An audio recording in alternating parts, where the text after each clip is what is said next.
Hello class 12th. Let's begin with today's class. So first topic for class is relation between current density and electric field. So for establishing this relation I need to first start with Ohm's law, that is V is equals to I into R, replacing R with its value, that is equals to I into rho L by A. Now I'm going to rearrange all these terms in the way V divided by L is equals to rho I by your A. Now you can identify two different quantities have been made here. V by L क्या हो गया आपका electric field, ठीक है. रो I by A क्या हो गया आपका करंट डेंसिटी.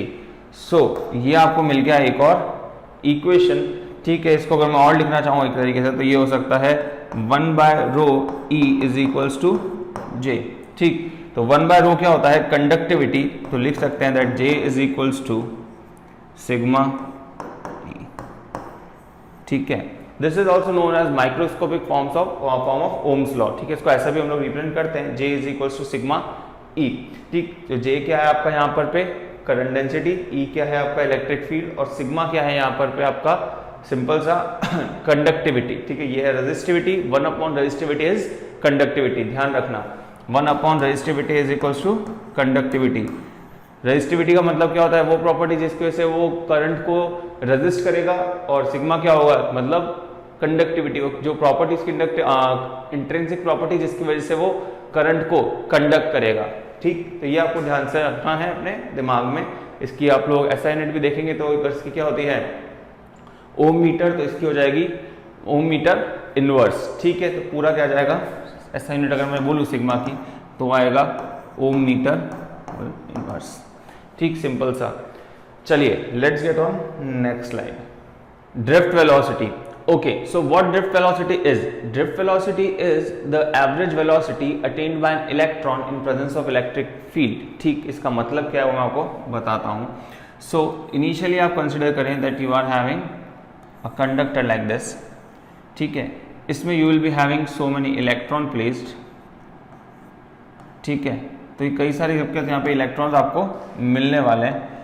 इन सभी इलेक्ट्रॉन्स की जो वेलोसिटी होगी वो क्या होगी रैंडम डायरेक्शन में, u1, ये हो गई आपकी u2, ये हो गई आपकी u3, ये हो गई आपकी u4, ये हो गई आपकी u5 एंड ये हो गई आपकी u6, ठीक.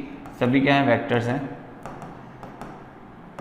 सो इलेक्ट्रॉन्स जो है वो आप देख पा रहे हैं एकदम रैंडम डायरेक्शंस के अंदर मोशन कर रहे हैं. They are not having a channelised motion, ठीक है. जब हमने इन दो पॉइंट्स A एंड B के बीच में किसी भी तरह का पोटेंशियल अप्लाई नहीं किया है, किसी भी तरह की इसके ऊपर इलेक्ट्रिक फील्ड अप्लाइड नहीं है, तो फर्स्ट पॉइंट लिखेंगे आप लोग when no electric field external electric field is applied on a conductor and no potential difference is between these points A and B.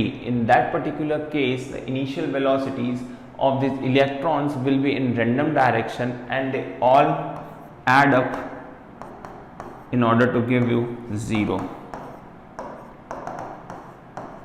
कैसा एडिशन, वेक्टर एडिशन की बात हो रही है, एल्जेब्रिक एडिशन की बात नहीं हो रही है. तो यहाँ पे आपको क्या मिलेगा 0 मिलेगा, क्योंकि अगर ये ऊपर जा रहा है तो नीचे जा रहा है, ये आगे जा रहा है तो पीछे जा रहा है. तो नेट अगर आप लोग इनकी वेलोसिटी निकालोगे इलेक्ट्रॉन्स की, you are going to get 0, ठीक. तो यहाँ पे हमें पता चला कि इलेक्ट्रॉन्स आगे मोशन नहीं कर पा रहे हैं, इधर से A से B तक नहीं पहुँच पा रहे हैं, वो इधर उधर जा रहे हैं और सब चीज़ें खत्म कर दे रहे हैं, ठीक है. बट यहाँ पे आपको एक चीज़ पता कि इनिशियल वेलोसिटीज उनके पास में कुछ है. This initial velocities is due to the thermal energy what they are having, ठीक है. जो एनवायरमेंट में जो टेम्परेचर है उनकी वजह से एनर्जी जिनके पास में प्रेजेंट है, जिनकी वजह से मोशन कर रहे हैं, ठीक. But now eventually what we have done is just applied a battery in order to maintain a potential difference between points A and B. Suppose that we have given it plus and it is minus, ठीक है. तो in this particular case what we are going to observe that electrons will start moving from here to here, ठीक. अब यहाँ पे electron move करना शुरू कर देगा.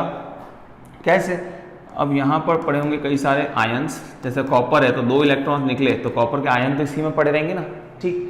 तो जब इलेक्ट्रॉन है आपका वो कहाँ मोशन करेगा उसकी बात करते हैं. तो प्लस यहाँ माइनस यहाँ, तो इलेक्ट्रिक फील्ड आपकी कैसे रहने वाली है, कुछ इस तरीके से यहाँ पे इलेक्ट्रिक फील्ड रहने वाली है.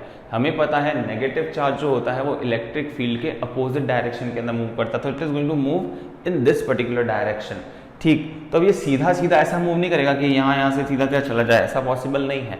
ठीक है, कंडक्टर है, कंडक्टर में कई सारे आयंस है, ठीक है, तो उसको उनसे टकराते हुए जाना पड़ेगा। तो लेट से कि ये इस तरीके से पहले जा करके टकराया, ठीक, फिर ये यहाँ पे निकला, फिर यहाँ पे टकराया, फिर यहाँ पे टकराया और फिर कहीं बाहर निकल पाएगा। ठीक, तो अब मैं क्या करूँगा, इन सब वेलोसिटीज़ को, यहाँ पे क्या वेलोसिटी रही, यहाँ पे क्या वेलोसिटी रही, यहाँ क्या वेलोसिटी रही, यहाँ क्या वेलोसिटी रही, सारी वेलोसिटीज़ को फाइंड आउट करके ऐड अप करके उनका क्या निकाल लूँगा, एवरेज। तो मेरे को पता चल जाएगा कि मेरे इलेक्ट्रॉन की एवरेज वेलोसिटी इस केस के अंदर कितनी थी। इसी एवरेज वेलोसिटी को मैं क्या नाम दूंगा, ड्रिफ्ट वेलोसिटी। ठीक, अभी टकरा चल रहा है इसलिए इसको ड्रिफ्ट नाम दिया है। ठीक है, तो अब जब ये एक कोलिजन होता है, इस टाइम पे इलेक्ट्रॉन जो होगा ना वो एक्सेलरेटेड होगा। ठीक है, कैसे होगा वो मैं आपको एक्सप्लेन करता हूँ। ये इलेक्ट्रिक फील्ड है, इलेक्ट्रिक फील्ड के अंदर जब चार्ज पड़ा होता है तो उस पर फोर्स लगता है। ठीक है, तो force applied on an electron when placed in electric field is equals to charge into electric field. Charge कितना है, E, इलेक्ट्रिक फील्ड कितना है, E। ठीक, तो F is equals to E into E। इसको नाम दे दो इक्वेशन 1। नेक्स्ट लाइन लिखिएगा, according to second law of motion F is equals to ma, mass of electron to acceleration of electron, इसको नाम दे दो इक्वेशन नंबर 2। ठीक, तो यहां तक हमें चीज आ गई। Now equating 1 and 2, what I am going to get is E into E is equals to me into A। ठीक है, इधर से मेरे को फाइंड आउट करना है कि A कितना है, तो A is equals to E capital E divided by ME। ठीक, यहाँ तक चीज समझ में आई कि A कैसे निकला। अब क्योंकि मैंने इन पे वेक्टर के साइन लगा रखे हैं, ठीक है, तो इसका मतलब क्या है, मेरे को डायरेक्शन भी मार्क करना पड़ेगा।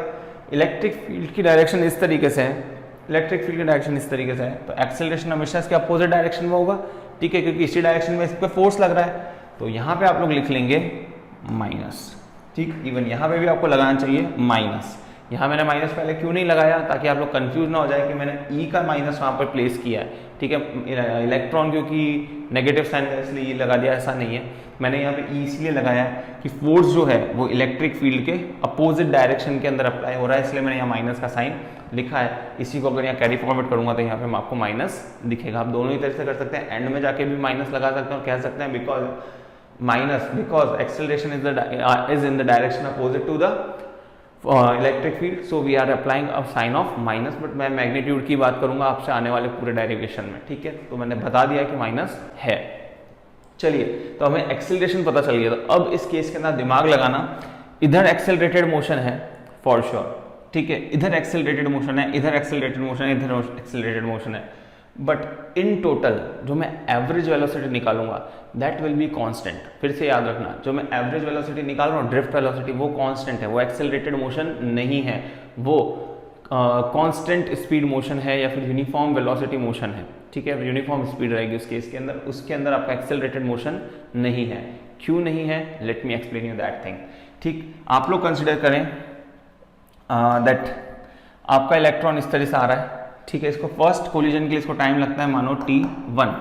ठीक है, तो इस केस में इसकी इनिशियल वेलोसिटी जो होने वाली है, ठीक है, जो इसकी इनिशियल वेलोसिटी होने वाली है u1। ठीक है, और जो इसकी फाइनल वेलोसिटी होने वाली है वो होने वाली है v1। ठीक है, initial velocity u1, final velocity v1। ठीक है, जैसे ही यहाँ टकरा जाएगा ना, जैसे ही कोलिजन हो जाएगा, इसके लिए सारी चीजें जीरो से शुरू होगी, फिर वापस इसकी नई वेलोसिटी आ जाएगी u2।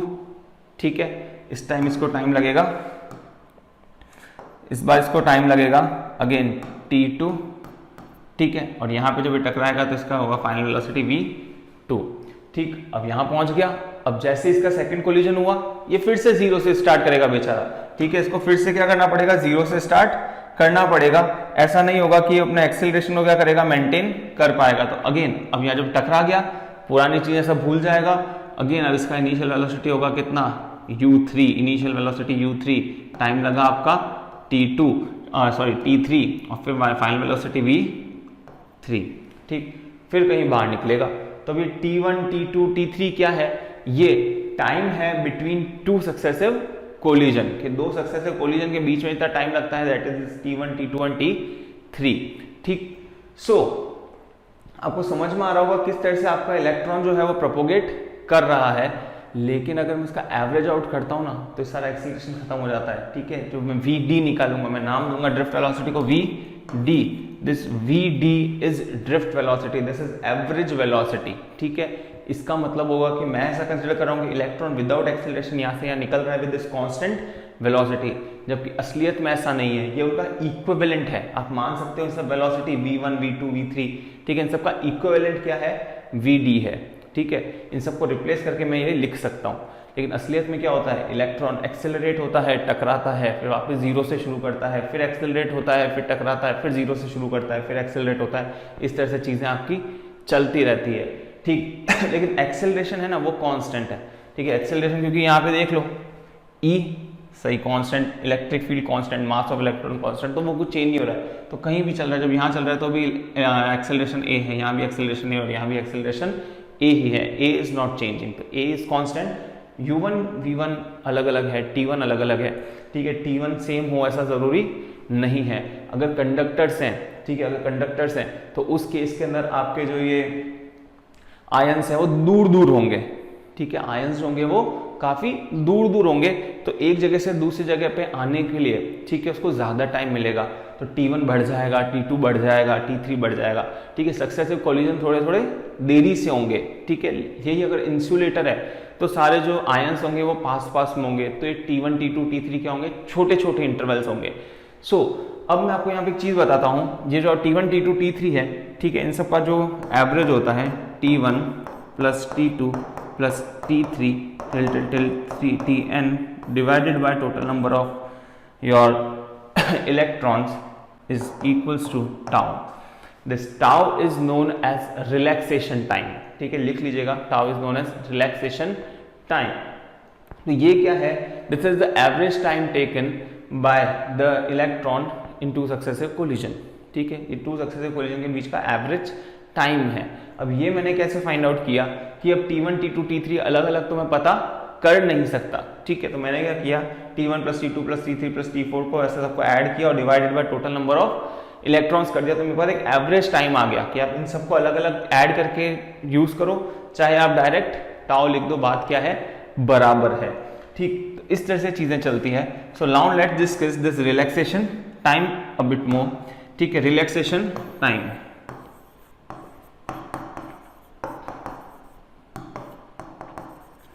ठीक है, this relaxation time tau is inversely proportional to resistivity. ठीक है, रेजिस्टिविटी से इनवर्सली प्रोपोर्शनल क्यों है वो सुनो। अभी देखो, अगर यहाँ पे आपका एक आयन है और एक आयन यहाँ है, जबकि सेकंड केस में एक आयन यहाँ, एक आयन यहाँ, क्या नहीं यहाँ है। ठीक है, तो जो इलेक्ट्रॉन है वो आएगा, यहाँ टकराएगा, फिर यहाँ टकराएगा, फिर आगे जाएगा। ठीक है, जबकि अगर इलेक्ट्रॉन इस केस में घुसे तो यहाँ पे टकराया, फिर यहाँ पे टकराया, फिर यहाँ पे टकराया, फिर यहाँ पे टकराया, फिर नहीं हुआ, तो ज्यादा इलेक्ट्रॉन को हिंड्रेंस कहाँ मिल रही है, फर्स्ट केस में, सेकंड केस में। बट ऑब्वियसली सेकंड केस में हिंड्रेंस ज्यादा मिल रही है, क्योंकि ये जो T1 T2 है बहुत ही ज्यादा छोटे हैं। ठीक है, जबकि यहाँ पे T1 ही इतना ज्यादा है। ठीक है, तो यहाँ पे अपने को क्या मिल रही है, हिंड्रेंस ज्यादा मिल रही है। ठीक है, तो रेजिस्टिविटी इसकी क्या होगी, ज्यादा होगी। तो रिलैक्सेशन टाइम जहाँ पे कम है वहां रेजिस्टिविटी ज्यादा है, जबकि जहां पर ये T1 बड़ा है, ठीक है, तो यहाँ पे जहाँ पे टाउ बड़ा है, जहाँ रिलैक्सेशन टाइम आपका बड़ा है, ठीक है, उस केस के अंदर जहाँ का रिलैक्सेशन टाइम बड़ा है, उस केस के अंदर आपको क्या मिलेगा, रेजिस्टिविटी कम मिलेगी। तो हमेशा ध्यान रखना that relaxation time is inversely proportional to resistivity. तो ये जो का टाउ है, ठीक है, दिस टाउ जो है, this is intrinsic property of a material. It is not like what you can change. It is not man made. You can change, but ये आपको further class में सिखाएंगे, that is mixing. क्या alloys बना लो, doping कर दो, ठीक है, एक मेटल के अंदर दूसरे मेटल को infuse कर दो, in that case you can adjust this thing, ठीक है। लेकिन अगर जनरली अगर मैं बात करूं, ठीक है, तो ये आपके हाथ में नहीं है, unless you don't go properly in metallurgy and all, ठीक है। अगर वहां तक नहीं जाते हो तो कॉपर है, तो कॉपर का टाइम रिलैक्सेशन टाइम क्या है, फिक्स है, वो आपके हाथ में नहीं है, ठीक है। अनटिल अनलेस आप जाके उसमें सिल्वर ऐड कर रहे हो या जो भी आप अपने हिसाब से मस्ती कर रहे हो उसके साथ में, ठीक। तो ये क्या है, मटेरियल की प्रॉपर्टी है, ये आपकी प्रॉपर्टी नहीं है, ठीक है, ये आप इसको छेड़छाड़ नहीं कर सकते, याद रखना, ठीक है। तो ताऊ आपको समझ में आ गया होगा क्या है कि रेजिस्टिविटी से कैसा लिंक करता है, कहाँ पे देखो ज़्यादा जाने को मिल रहा है, कहाँ कम जाने को मिल रहा है, अगर इसकी वैल्यू ज़्यादा होगी तो इसकी वैल्यू कम होगी, ठीक, लाइकवाइज। चलिए अभी आपको पता चल गया रिलैक्सेशन टाइम क्या होता है, ये भी आपको पता चल गया। तो जो मैंने आपको इनिशियली डायग्राम बनाया था दिस वन, अगर मुझे एवरेज टाइम निकालना है, ठीक है, तो मेरे को पहले v1 v2 v3 सब निकालना पड़ेगा, तो ये मैं एवरेज वेलोसिटी फाइंड आउट कर सकता हूँ। सो लिखते हैं final velocity achieved by electron, ठीक है, इन ईच केस, ठीक है। तो वो कैसे होगा, v1 is equals to what, u1 plus a your t1, ठीक, ये भी एक वेक्टर, ये भी एक वेक्टर और ये भी एक वेक्टर, ठीक है। Next v2 is equals to u2 plus a t2 till vn is equals to un plus atn vector, ठीक। now adding all these things, तो v average is equals to v1 plus v2 plus v3 till vn, ठीक। इनको आप add कर दो, आपको क्या मिल जाएगा, एवरेज मिल जाएगा, डिवाइडेड बाय कर दो टोटल नंबर ऑफ इलेक्ट्रॉन्स, ठीक है, जितने भी आप इलेक्ट्रॉन्स को यूज करने वाले हो, जितने कोलिजन, अगर एक इलेक्ट्रॉन कंसिडर कर दो जितने कोलिजन होने वाले हैं, ठीक। आगे बढ़ते हैं, अगला देखो, यहाँ पे आप ऐसे लिखोगे, v1 को क्या लिखोगे, u1 plus at1 plus u2 plus at2 plus u3 plus at3 plus un plus atn whole divided by n, ठीक। इसको अगर सेग्रीगेट करो तो ऐसा हो जाएगा u1 plus u2 plus u3 plus un whole divided by n plus ये वाला पार्ट अलग ले लो, ये वाला, ये वाला, ये वाला, ये वाला, तो आपको मिलेगा यहाँ पे a कॉमन आ सकता है, तो a into t1 plus t2 plus t3 till tn, ठीक, डिवाइडेड बाय n। तो ये मैंने अभी अभी आपको बताया था इनिशियली दैट इनिशियल वेलोसिटीज का अगर मैं सम करता हूँ तो मेरे को आंसर कितना मिलता है, 0, तो I can write that this is 0 plus a into tau, ये अभी भी सिखाया, इसका वैल्यू क्या है, टाउ है, एवरेज रिलैक्सेशन टाइम है, ठीक है। चलिए, तो मेरे को यहाँ पे पता चल गया दैट v एवरेज, जिसको मैं बोलूँगा ड्रिफ्ट वेलोसिटी, आपसे याद रखना है, एवरेज वेलोसिटी वही क्या है, drift velocity is equals to acceleration into tau, ठीक है। अच्छा, एक्सेलरेशन की हमने वैल्यू कितनी निकाली है, small E capital E divided by m into tau, तो vd is equals to e tau by m, ठीक। अब ये देखो यहाँ पे E जो है स्मॉल ई वो भी कांस्टेंट है, एक्सटर्नल इलेक्ट्रिक फील्ड जो आप अप्लाई कर रहे हो, टाउ जो है वो मेटल की इंट्रिंसिक प्रॉपर्टी है और m जो है वो मास ऑफ इलेक्ट्रॉन है, तो इसके अंदर वेरिएबल सिर्फ E ही है। अगर आप देखो तो जितनी आप इलेक्ट्रिक फील्ड लगाओगे उतनी ज़्यादा ड्रिफ्ट वेलोसिटी होती जाएगी, तो Vd is directly proportional to electric field, keep this in your mind. Higher जितनी ज़्यादा आप इलेक्ट्रिक फील्ड लगाओगे उतनी ज़्यादा आपकी ड्रिफ्ट वेलोसिटी होती जाएगी। चलिए, let's get on next slide. Okay, it says that relation between drift velocity and current, ठीक है, करंट और ड्रिफ्ट वेलोसिटी के बीच में कोई रिलेशन एस्टैब्लिश करना है। So let's begin with the that. तो यहाँ पे अपने को सबसे पहले क्या करना है, if this is that conductor again, ठीक है, यहाँ पे क्या है, वो एक एरिया ऑफ क्रॉस सेक्शन है, लेट इट बी ए, ठीक है।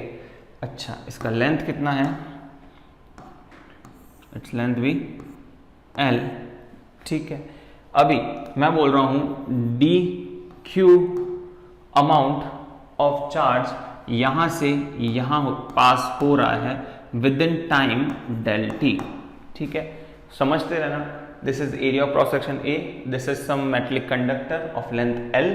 I am saying that from this particular area of cross section A, this del q amount of charge is passing from this area of cross section A within time del t. Del t time में एक del q amount of charge इस side से इस side में पहुंचता है, ठीक।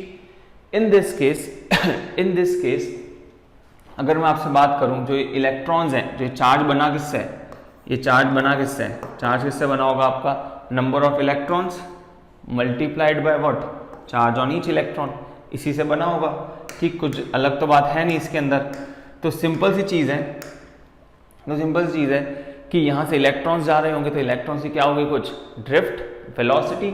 सो write that here the drift velocity of electrons be v, ठीक है। तो मैं बोल देता हूँ कि यहाँ पर पे v D is going to be equals to total length covered कितनी है L divided by total time taken del t, ठीक है। तो v D is equals to L by del T.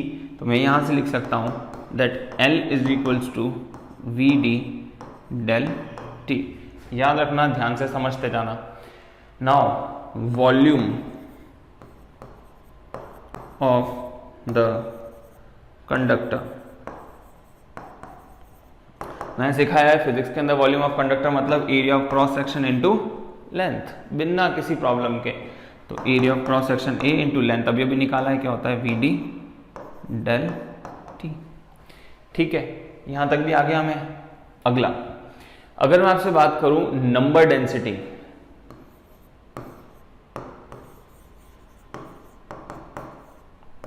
Of electrons, number density of electrons is represented by small n। इसका मतलब क्या होता है, total number of electrons present per unit volume, ठीक है। नंबर डेंसिटी मतलब होता है total number of electron present in a conductor per unit volume. तो that is equals to total number of electron upon total volume. सही बात है। तो आप इसको ऐसे लिख सकते हो that n is equals to capital N divided by volume. कितना है, A v D del t, ठीक है। अभी हमेशा हमारे लिए आसान क्या होता है, नंबर डेंसिटी निकालना, इंस्टेड ऑफ निकालना टोटल नंबर ऑफ इलेक्ट्रॉन्स कितने हैं। सही बात है ना यार, अपन ने कोई भी छोटा पार्ट लिया, उसके बारे में स्टडी कर ली कि इसके अंदर कितने इलेक्ट्रॉन्स है, उसका वॉल्यूम पता है एक बार में, तो अपन ने निकाल लिया total number of electrons upon total amount of volume. तो नंबर डेंसिटी मिल गई हमें, अब उसको जनरलाइज कर सकते हैं। वरना हर बार आपको एक ब्लॉक दें, ठीक है, फिर आपको बोले कि एक एक इलेक्ट्रॉन गिनो इसके अंदर, कितना मुश्किल है, ऐसा हर बार तो नहीं कर सकते। इसके लिए हम लोग क्या यूज करते हैं, नंबर डेंसिटी का कॉन्सेप्ट यूज करते हैं। तो यहाँ से हमें नंबर डेंसिटी मिल गई, तो हमें यहाँ से मिल सकता है टोटल नंबर ऑफ इलेक्ट्रॉन्स में कितने होंगे, total number of electrons equals to number density into volume. तो number density into A we D del T. यहाँ तक भी आपको चीज समझ में आ गई। चलिए आगे बढ़ते हैं। अब मैंने आपको क्या बोला था, दैट डेल क्यू जो है that is equals to total number of electron passing through the area into charge on each electron, यही तो होता है, ठीक है। अभी अभी आपको सिखाइए क्वांटाइजेशन ऑफ चार्ज में आपको सिखाया इलेक्ट्रोस्टैट के अंदर Q is equals to n e. तो यहाँ पे आ गया, तो टोटल नंबर ऑफ इलेक्ट्रॉन्स कितने हैं, n a we D del t into e. This is your total number of electrons and this is charge on each electron. On multiplying this you are going to get total amount of charge cross that particular area in time del t. Now from here you can find out I is equals to क्या होगा, total charge crossed the area of cross section in the time.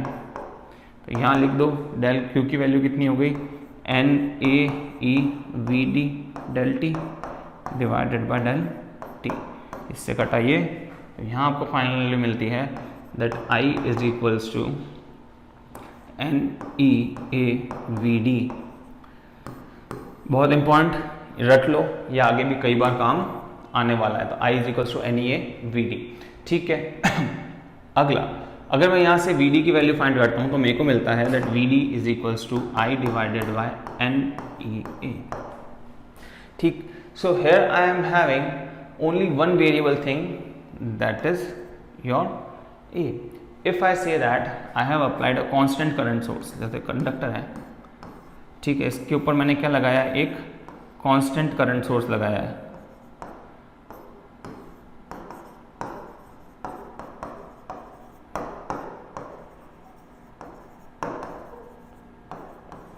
तो यहां से मैंने क्या कर दिया, current को कांस्टेंट कर दिया। तो if I have applied a constant current source then this A के साथ में ई का क्या है, इनवर्स प्रोपोर्शनल है वीडी का, VD is inversely proportional to ए।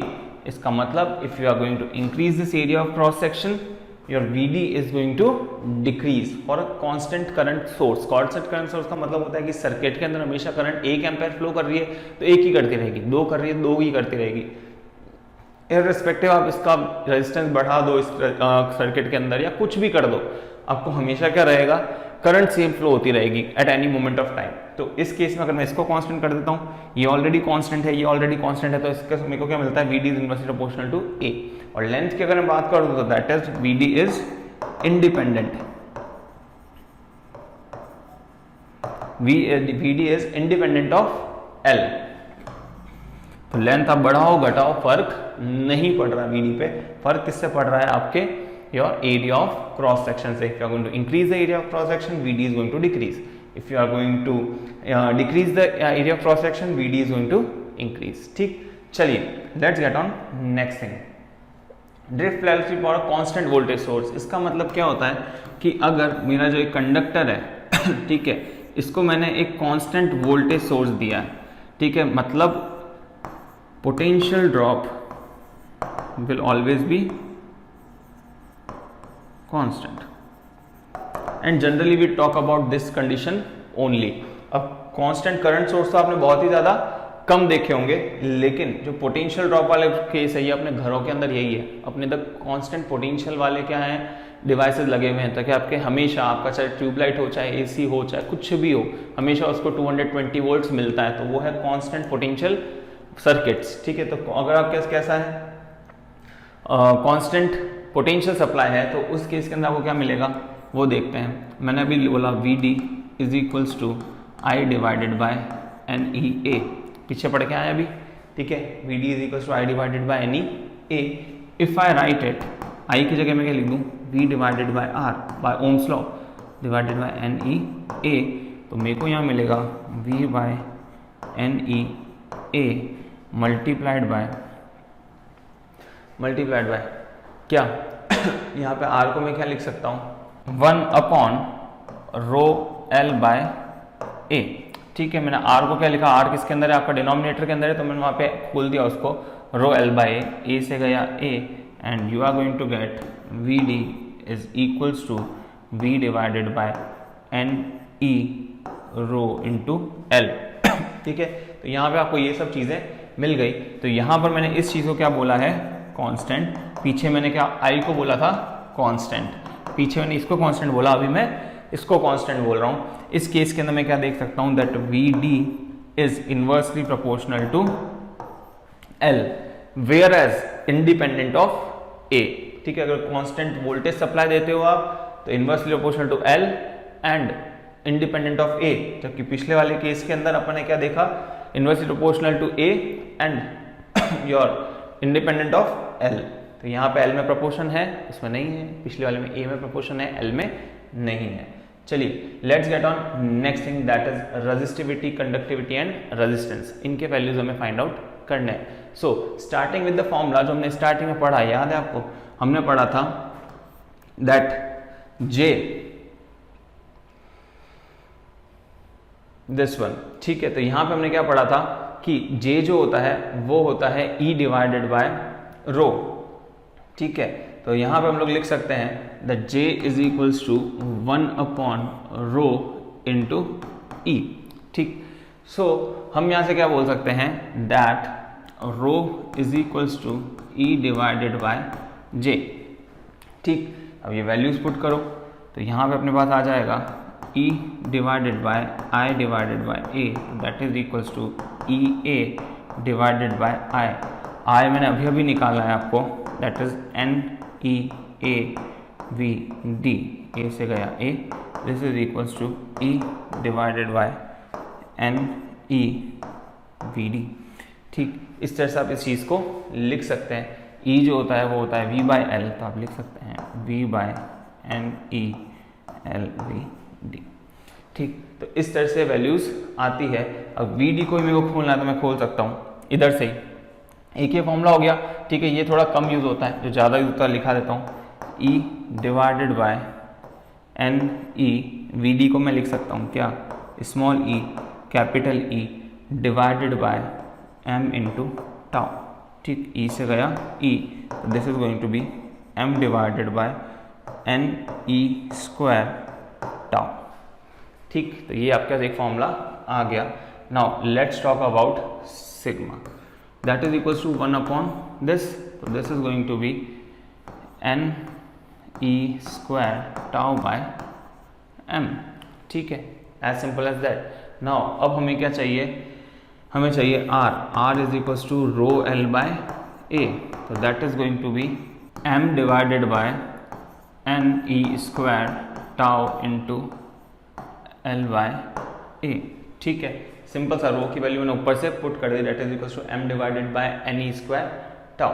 ठीक है, into L by A, that's it. आपके पास किन किन की वैल्यूज आ चुकी है, आपके पास वैल्यूज आ चुकी है योर रेजिस्टिविटी की वैल्यू ये।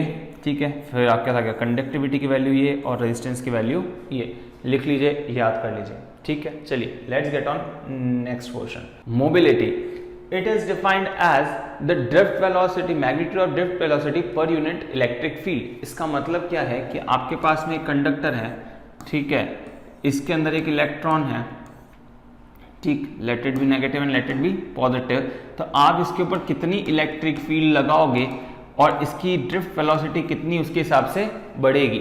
ठीक है, तो वो क्या होता है, ये मेजर को हम लोग क्या बोलते हैं, mobility. This is defined as mu. ठीक है, तो आप इसको बोल सकते हैं it is defined as the magnitude of drift velocity per unit electric field, तो that is equals to we D divided by your electric field. ठीक, सब मैग्नीट्यूड की बात हो रही है तो ज़्यादा दिमाग लगने की जरूरत नहीं है, तो magnitude of drift velocity divided by E. चलिए, तो मैं इसको ऐसा और लिख सकता हूँ दैट वी डी की वैल्यू भी मैंने फाइंड आउट की है, small E capital E divided by M multiplied by tau whole divided by E. E से गया ई, तो इसकी वैल्यू आएगी आपकी E tau divided by M. ठीक है, आप इसको इस तरह से लिख सकते हो।